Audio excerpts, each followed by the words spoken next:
Okay, let me tell you why Lollapalooza 2026 might have been the most fascinating train wreck in festival history.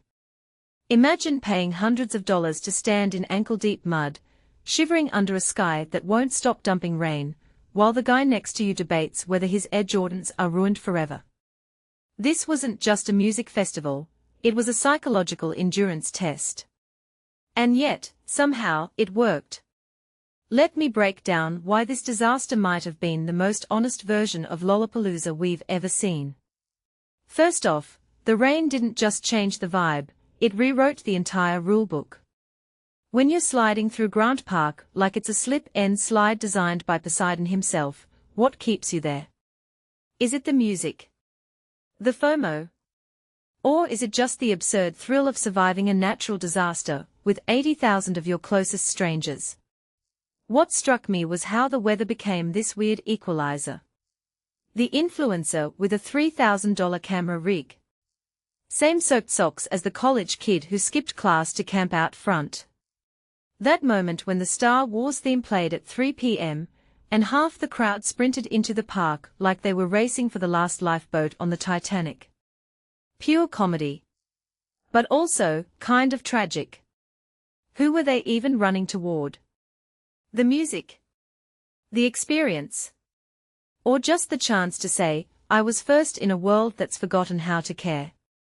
Now let's talk about the organizers, because honestly, I'm still shocked they didn't drown in their own hubris. They turned the festival grounds into a post-apocalyptic survival scenario, with wood chips glued to the ground like some kind of dystopian mulch. The new Midway. Sure, it's basically Riot Fest's rejected baby, but who cares when you've got deep-fried Oreos and a Ferris wheel to photograph your existential crisis against?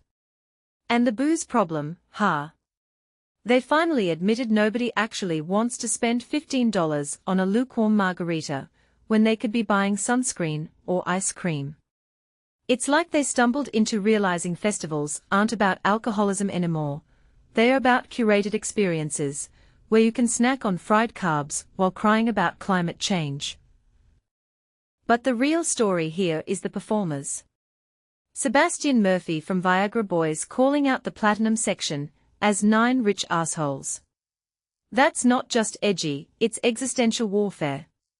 He's the idea of this whole operation, isn't he? Shirtless, flapping around like a deranged scarecrow, daring you to care about anything except the next 15 seconds of chaos. And then you've got Turnstile's mosh pit, which apparently passed some kind of Darwinian test. If you can crowd surf through mud and broken glass while cameras film you for the big screen. That's not a mosh pit, that's a Hunger Games audition. Here's the twist nobody's talking about. The rain might have been the best thing to happen to Lollapalooza in years. When the sky opens up and starts hosing down your pretensions, suddenly every decision becomes raw and immediate. Do I stay for this band I kinda like? Do I risk hypothermia to see a surprise guest? Or do I just surrender to the mud and become one with the earthworms? That's the unspoken magic of disasters. They strip away the curated festival experience and leave you with pure, unfiltered chaos. And isn't that what live music's supposed to be about? Not the perfect sound mix or the VIP lounge, but the visceral thrill of being soaked, shaken, and wondering if you'll ever get dry again. I'll leave you with this. When the Die Spitz frontwoman called out the crowd for being lamer than Coachella, was she right? Or was she missing the point entirely? Because maybe this year's Lollapalooza wasn't about being cool, it was about proving that when the apocalypse comes, we'll still be out there screaming lyrics into the storm, just to feel something before the generators short out.